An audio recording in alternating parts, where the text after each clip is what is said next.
Praise the lord. ప్రభువైన యేసుక్రీస్తు నామంలో మీ అందరికీ హృదయపూర్వకమైన వందనాలు తెలియపరుస్తున్నాను. ప్రాముఖ్యంగా ఈ ఈస్టర్ శుభాభివందనాలు తెలియపరుస్తున్నాను. విశేషమైన దీవెన, అత్యున్నతమైన కృప నా దేవుడు మీకు సమృద్ధిగా అనుగ్రహించునుగాక. ప్రియులారా, ఈ రోజున లోకమందంతటా మన ప్రభువైన యేసుక్రీస్తు యొక్క విజయాన్ని స్మరణకు తెచ్చుకుంటూ ఆయన పునరుద్ధానపు శక్తిని కొనియాడుతూ ఆనందంతో పరవళ త్రొక్కుతున్న శుభదినం. ఎందుకంటే లోకంలో ఎవ్వరూ చేయలేని గొప్ప కార్యాన్ని ప్రభు మన కొరకు చేశాడు. ఆయన ఈ లోకానికి దిగివచ్చి మన యొక్క పాప పరిహారార్థమై ఆయన సిలువలో మరణించి సమాధి చేయబడి మరల పునరుద్ధానుడై ఆయన సమాధి గుండెను చీల్చి లేచాడు. జయవీరుడు, జయశాలి. అంతటి గొప్ప మహత్తరమైన గొప్ప కార్యాన్ని ప్రభు చేశాడు కనుక ఈరోజు మనం అంతా ఆనందించగలుగుతున్నాము, సంతోషించగలుగుతున్నాము. అన్నింటికంటే మిన్న మన మీద మోపబడిన కాడిని యేసుక్రీస్తు మరణము ద్వారా విరగగొట్టాడు, మనల్ని స్వతంత్రులుగా చేశాడు. ఈరోజు సమాధిని గెలిచి లేచిన తండ్రి మనకు ఒక నూతన జీవాన్ని ప్రసాదించాడు. మన మీద మోపబడి ఉన్న ఆ పాపపు పత్రాన్ని ఆయన సిలువలో మేకులకు దిగగొట్టాడు. గొప్ప క్రయధనమును చెల్లించాడు, విమోచన ప్రకటించాడు. ఈరోజు మనం స్వతంత్రులమయ్యాము, అనర్గళంగా ఆరాధించగలిగినటువంటి కృపను పొందుకున్నాము. తండ్రి, నానా, అబ్బా అని పిలిచే స్వీకృత పుత్రాత్మను పొందుకున్నాము. మనం ఆయనకి సమీపస్థులమయ్యాము, ఆయనకి సన్నిహితులమయ్యాము, ఆయనతో నివాసం చేస్తున్నాము. ఇది గొప్ప ధన్యతగా మనం భావించాలి. ఎందుకంటే మనము గతం చీకటిలో ఉన్నాము, ఇప్పుడైతే వెలుగులో ఉన్నాము. మనం చీకటి సంబంధుల వలె గతంలో ఉన్నాము, ఇప్పుడు వెలుగు సంబంధులమై ఆయనతో అడుగులు నేర్చుకున్నాము, ఆయనతో అడుగులు వేస్తున్నాము. అందుకు దేవునికి మహిమ కలుగునుగాక. పిల్లల ఎన్ని స్తుతులు చెల్లించిన ఆయన రుణం మనం తీర్చుకోలేమండి. ఎందుకంటే మనకు డబ్బు సహాయం చేసేవాళ్ళు ఉండొచ్చు, తోడుగా నిలిచేవాళ్ళు ఉండొచ్చు, కానీ మనల్ని బ్రతికించే వాళ్ళు ఎవరున్నారండి? మనల్ని జీవంలోనికి దాటించే శక్తి ఎవరికుందండి? ఎవరికి లేదు. ఆయనే మనకు ప్రాణదాత, ఆయనే మనకు ఆరోగ్య ప్రదాత. గనుక ఆయనను స్తుతించి ఆరాధించడానికి ఏమాత్రం మనము వెనుకంజ వేయకూడదు. అనర్గళంగా, ఆర్భాటంగా ఆయనను ఆరాధించాలి, ఆయన స్తుతించాలి. దేవదూతల సహితం ఆయనను గూర్చి పాటలు పాడుతున్నారు. వేల సంవత్సరాల కొలది పరిశుద్ధుడు, పరిశుద్ధుడు, పరిశుద్ధుడని ఈనాటికని గాన ప్రతిగానములతో ఆయనను ఆరాధిస్తూ ఉన్నారు. అంతటి మహామహిమ కలిగిన దేవునిని మనం ఆరాధించడం అనేది ఇది మనం చేసుకున్న ధన్యత, ఆయన ఇచ్చిన భాగ్యమని మనం ఏనాడు కూడా మర్చిపోకూడదు. ఒక విశేషమైన వార్త పరిశుద్ధ గ్రంథంలో మనం చదువుతామండి. యోహాను సువార్త 20వ అధ్యాయం 1వ వాక్యంలో గమనిస్తే, ఆదివారమున ఇంకనూ చీకటి ఉన్నప్పుడు మగ్దలేనే మరియ పెందలకడ సమాధి యొద్దకు వచ్చి సమాధి మీద ఉండిన రాయి తీయబడి ఉండుట చూచెను. ఇది కాస్త మనకు ఆశ్చర్యాన్ని కలిగిస్తుందండి. ఆదివారమున ఇంకనూ చీకటి ఉండగానే మగ్దలేని మరియ, ఆ తల్లి, ఆమె వేవేకునే పెందలకడనే సమాధి యొద్దకు వెళ్ళిందట. ఈ చరిత్ర మనకు బాగా తెలుసు, మనం చాలా కాలం నుంచి ధ్యానించుకుంటూ ఉంటాము. అయితే ఒక చిన్న మాట నేను మీతో చెప్పాలి. అదేంటంటే, ఆమె సమాధి యొద్దకు వెళ్ళగానే అక్కడ సమాధి మీద ఉంచబడిన రాయిని తీయబడి ఉండుట ఆమె చూచిందట. పిల్లలు గమనించండి, ఆమె సమాధి యొద్దకు రాకమునిపే ఆ సమాధి మీద ఉన్న రాయిని దేవదూతను పంపి ఆ రాయిని తొలగించి వేశాడు. వాస్తవంగా వాళ్ళు ఏమని అనుకుంటూ వస్తున్నారంటే, మన కొరకు ఆ రాతిని ఎవరు తొలగిస్తారు? మన కొరకు ఆ బండను ఎవరు తొలగిస్తారు? అంటే వేరొకని సహాయం మనకు కావాలి కదా అన్నట్లుగా వాళ్ళు ఆలోచిస్తూ వస్తున్నారండి. మనం కూడా చాలా సందర్భాల్లో కొన్ని కార్యాలు మనం చూడాలి అనుకున్నప్పుడు కొన్ని విషయాలలో మనకు ఎవరైనా సహాయం చేయాలి కదా. మనకు ఎవరున్నారు? మనకు ఎవరు ఆ సహాయాన్ని చేసి పెడతారు? మనల్ని గురించి ఎవరు మాట్లాడుతారు? మనకు ఎవరు ఇంత సహాయం చేసి మనకు తోడ్పడతారు? ఇలాంటి ఆలోచనలు మన మనసులో మెదులుతుంటాయండి. కానీ ఆయనను ప్రేమించే వారికి ఎలా సమకూర్చి జరిగిస్తాడు, ఆయనను ప్రేమించే వారిని ఎలా ఘనపరుస్తాడు, ఆయనను ప్రేమించిన వారికి ఎలాంటి గొప్ప కార్యాలు చేస్తాడనేది ఈ వాక్యంలో మనం స్పష్టంగా గమనించవచ్చండి. ఆమె అక్కడికి రాకమునిపే ఆయన సమస్తం సిద్ధపరిచి పెట్టాడు. అక్కడ వాళ్ళ హృదయంలో ఉన్న ఆలోచనలకు తగినట్లుగానే వాళ్ళు అక్కడికి వచ్చి దారిని పోయే వాళ్ళని ఎవరినో పిలిచి, అయ్యా మా ప్రభువుకి సుగంధ ద్రవ్యాలు పూయడానికి మేము వచ్చాము, కాస్త ఆ రాతిని తొలగించండి అని ఒకరి దగ్గరికి వెళ్ళి చేతులు చాపక మునిపే, ఒకరి దగ్గరికి వెళ్ళి బతిమాలు కొనక మునిపే, ఒకరి దగ్గరికి వెళ్ళి సహాయం చేయమని అర్జించక మునిపే, ఒకరి దగ్గరికి వెళ్ళి చేతులు చాపేటట్లు మన ప్రభు చేయడండి. సహాయాన్ని వేడుకునేటట్లుగా ఆయన మనల్ని చేయడండి. ఆయన సర్వశక్తి కలిగిన దేవుడు తమ బిడ్డల్ని రోషము కలిగిన వాడిని నడిపిస్తాడు. దేవుని పరిశుద్ధ నామానికి మహిమ కలుగునుగాక. రోషము కలిగిన నాయకునిగా, కాపరిగా, వైద్యునిగా, దేవునిగా ఆయన నడిపిస్తాడండి. మనం ఏదో అగచాట్లు పడిపోయి కంగారు పడిపోయి అల్లాడిపోతూ ఎవరి దగ్గరకో వెళ్ళి వాళ్ళ పాదాలు పట్టుకొని వీళ్ళ పాదాలు పట్టుకొని వాళ్ళని బతిమాలుకొని వీళ్ళని బతిమాలుకునేటట్లు ఆయన చేయడు. వాక్యం కూడా చెప్తుంది, మిమ్మల్ని పైవానిగా ఉంచుతానే కానీ కిందవానిగా ఉంచను, తలగా ఉంచుతానే కానీ తోకగా ఉంచను అని వాక్యం చెప్తుంది. నా ప్రియమైన సహోదరులారా, ఆమె అక్కడికి వెళ్ళక మునిపే ఆటంకాలన్నీ తొలగించి, అభ్యంతరాలన్నీ తొలగించి, ఆ బండను తొలగించిన దేవుడు మనతో కూడా ఉన్నాడు కదా. ఆయన మన మధ్యలో ఉన్నాడు కదా, సజీవుడై ఉన్నాడు కదా. ఆయన చనిపోయి సమాధి చేయబడి ఆయన శరీరం కుళ్ళు పట్టిపోయి అంతటితో చరిత్ర సమాధి చేయబడిన చరిత్ర కాదు, మన ప్రభు అయిన యేసుక్రీస్తు యొక్క సుచరిత్ర. అది జీవము కలిగిన చరిత్ర, సమాధిని గెలిచి లేచిన చరిత్ర. సృష్టిలో ఇది ఒక వినూత్నమైన కార్యం అండి, ఇది ఒక శక్తి కలిగిన కార్యం అండి. గనుక నా ప్రియమైన సహోదరులారా, ఆనాడు ఆమె కొరకు సమస్తమును ఆయన సమకూర్చి పెట్టిన దేవుడు ఈనాటికి మనతో ఉన్నాడు. మన కార్యాలన్నీ కూడా ఆయన సమకూర్చి పెడతాడండి. మన ఆశను తీరుస్తాడు, మన హృదయ అభిలాషను తీరుస్తాడు. ఆనాడు ఉన్న దేవుడు ఈనాడు కూడా సజీవుడై ఉన్నాడు. ఆత్మస్వరూపిగా, అదృశ్య దేవునిగా ఆయన మన మధ్యలో సంచరించుచున్న దేవుడండి. మనం ఆశపడాలనే కానీ, మనం కోరుకోవాలనే కానీ, మనము అక్కడికి వెళ్ళక మునిపే. మీరు ఇంకొక మాట కూడా మీతో చెప్తానండి. అబ్రహాముని దేవుడు కోరుకున్నాడు, నీవు అమితముగా ప్రేమించుచున్న నీ ఒక్కగానొక్క కుమారుని తీసుకొని మౌర్య దేశమందు నేను చూపించే ఆ పర్వతం మీద నీవు దహన బలి అర్పించాలి అన్నాడు. ఈ చరిత్ర మనకు బాగా తెలిసిందే.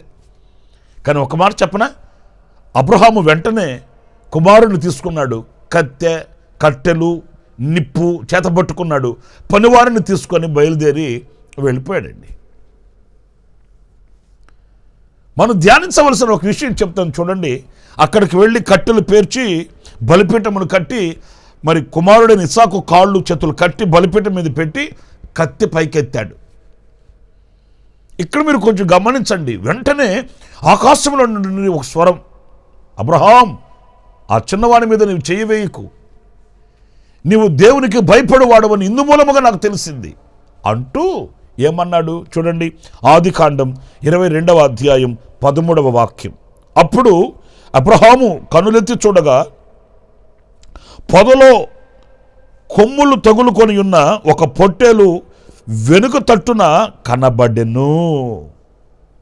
అబ్రహాము వెళ్ళి ఆ పొట్టేలును పట్టుకొని తన కుమారునికి మారుగా పెట్టి దహన బలి అర్పించెను. ఇక్కడ నేను మీతో చెప్పాలనుకున్న మాట ఏంటంటే, ప్రభు అంటాడు, చిన్నవాడి మీద కత్తి వేయకో. మరేం చేయాలి? అదిగో అక్కడ చూడు అంటే అబ్రహాం అలా చూశాడు. అక్కడ పొదలో ఉన్న ఒక పొట్టేలు. నేను అంటాను, ఆ పొట్టేలు అక్కడికి ఎలా వచ్చింది అంటే, అబ్రహాము ఆ పర్వతం ఎక్కక మునిపే అబ్రహాముకు కావలసిన అవసరాన్ని దేవుడు అక్కడ పెట్టాడండి. అక్కడికి వెళ్ళిన తర్వాత ఇదిగో 3 కిలోమీటర్లకు వెళ్ళు, ఏమైనా దొరుకుతుందేమో పరిశీలించు. అక్కడ అప్పటికప్పుడు సిద్ధపరచుకోవడం కాదు. తండ్రికి తెలుసు అబ్రహాము వస్తాడు, ఇస్సాకునకు మారుగా ఇప్పుడు ఒక బలి పశువు కావాలి అని అబ్రహాము చూడక మునిపే దేవుడు అబ్రహాముకు కావలసినవి అక్కడ చూసి పెట్టాడు, అక్కడ దాచిపెట్టాడు, అక్కడ ఆయన అమర్చి పెట్టాడండి. అలా చూడమంటే చూశాడు, అక్కడ పొదలో పొట్టేలు ఉందండి. ఈరోజు నేను ఒక మాట చెప్తున్నాను, మనకెందుకండి చింత? పిల్లలు ఎదుగుతున్నారు, వాళ్ళకి భవిష్యత్తు ఏంటో, పిల్లలు ఎదుగుతున్నారు, వాళ్ళ వివాహాలు ఏంటో, పిల్లలు ఎదుగుతున్నారు, వాళ్ళ ఉద్యోగాలు ఎవరు చూస్తారు, నా ఇల్లు ఎవరు కడతారు, ఇలాంటి ప్రశ్నలు మన మనస్సును వేధిస్తుంటాయి. అవసరం లేదు.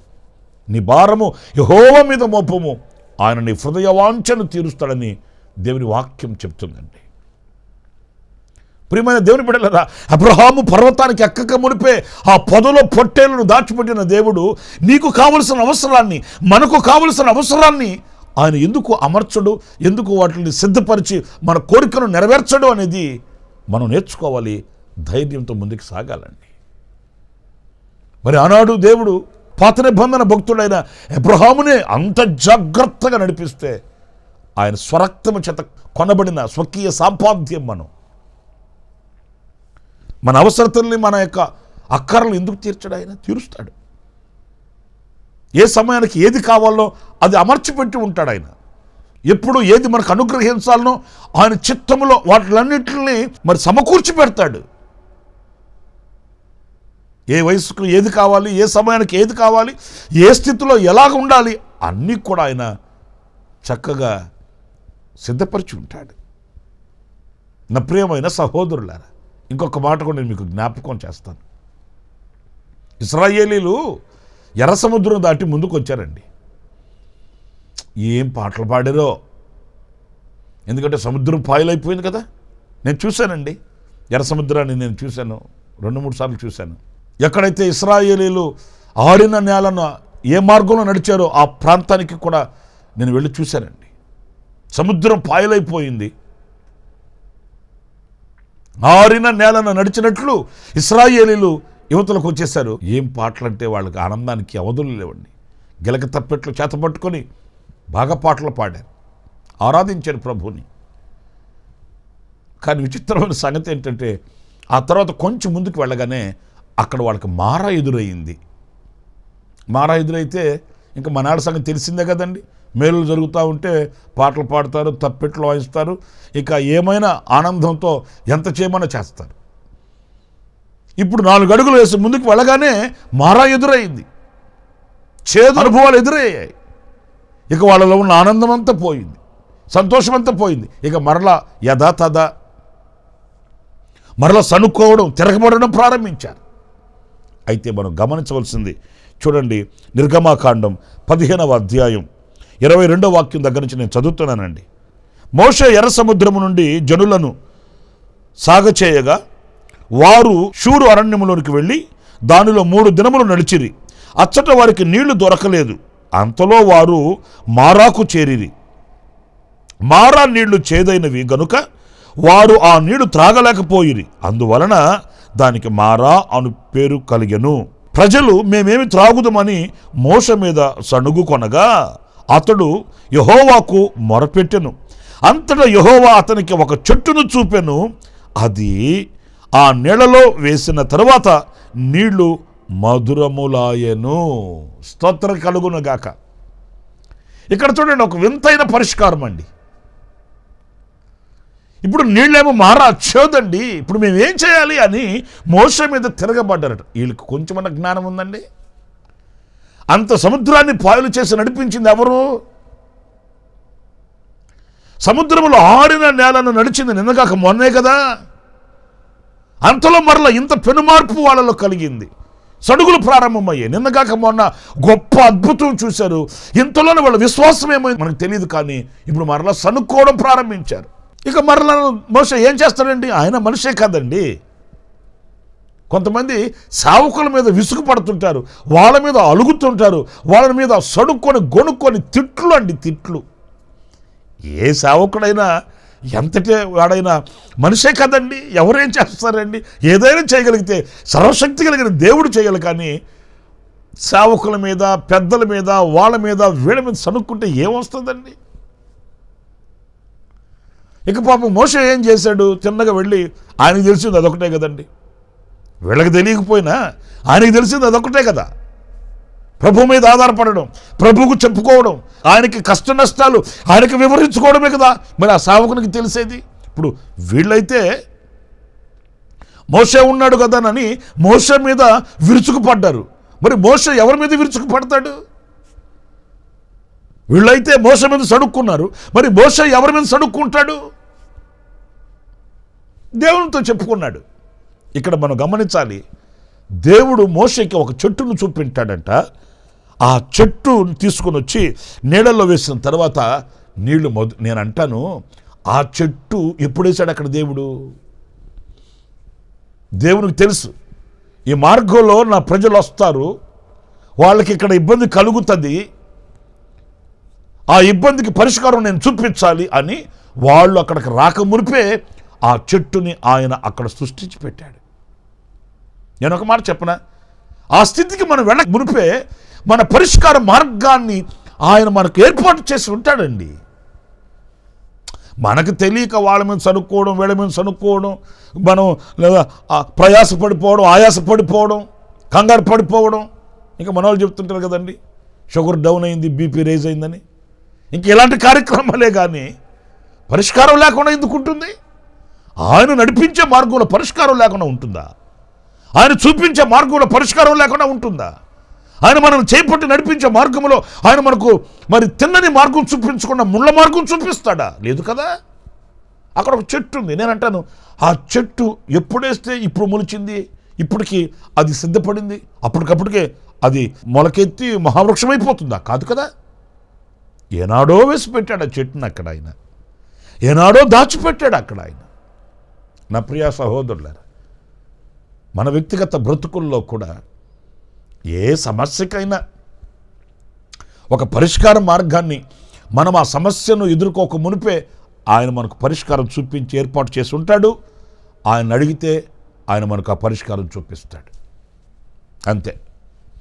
ఆర్థికంగా, ఆరోగ్యంగా, ఆత్మీయంగా ఏదైనప్పటికీ కూడా ఆయన అడిగితే, ప్రభువా ఈ సమస్య వచ్చింది, పరిష్కారం ఏంటి అంటే ఆయన చెప్తాడు, నీకు ఈ సమస్య రాకమునిపే పరిష్కారాన్ని అక్కడ నేను సిద్ధపరుచున్నాను, అలా చేయమంటాడు.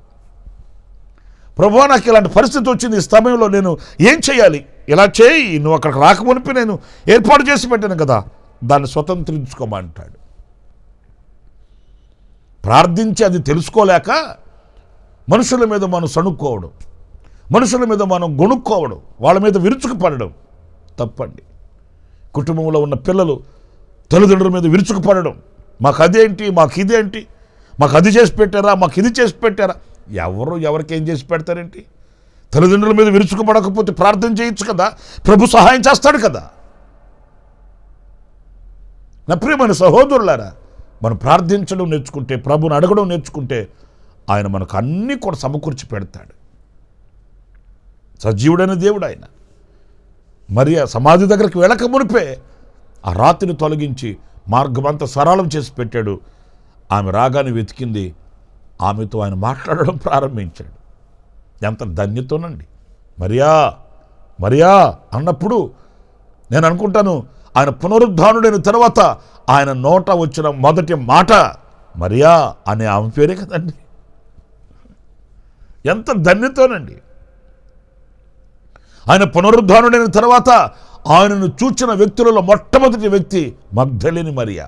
అయిపోయి ఎంత ధన్యతో. రబ్బునీ అని ఆమె పరిగెత్తుకొని ఆయన దగ్గరికి వెళ్ళబోయింది. నా ప్రియమైన సహోదరులారా, ఆలకించండి. ఆ రాతిని తొలగించిన దేవుడు మన ఎదుట ఉన్న ఆటంకాలన్నింటిని తొలగిస్తాడు, అడ్డుబండలన్నీ తొలగిస్తాడు. మనకు ఆయనకు మధ్య ఏ ఆటంకం లేకుండా చేస్తాడు. మనకు ఆయనకు మధ్య ఆటంకం కలిగించే ఏదైనా దాన్ని మట్టుమాయం చేసేస్తాడు. దాన్ని ఆనవాలు కూడా లేకుండా చేస్తాడు. ఆయన మనల్ని విశాలంగా ఆయనతో మాట్లాడుకొని, ఆయన రూపాన్ని చూసుకొని, ఆయనను ఆరాధించే కృపని సమృద్ధిగా ప్రభు మనకు అనుగ్రహిస్తాడు. గనుక ఏ విషయంలో ఆటంకాల మీద మనసు పెట్టకండి, ప్రభు వైపు చూద్దాం, గొప్ప దీవెన పొందుకుందాం. తలలు వంచండి, ప్రార్థన చేసుకుందాం. కృపా సత్య సంపూర్ణుడ జీవాధిపతి అయిన ప్రభువా, మీకు వందనాలు. నాయన, ఈ శుభవేళ మీ పునరుద్ధానపు శక్తిని కొనియాడుతూ, మీలో ఉన్నటువంటి మహత్యాన్ని తలపోసుకుంటూ ప్రపంచమంతా కూడా మీ నామాన్ని ఆరాధించుతున్న శుభవేళ నాయనా, ఆనాడు తల్లి అయిన మరియకు మీరు సమస్తం సమకూర్చిపెట్టి ఆటంకాలు తొలగించారు.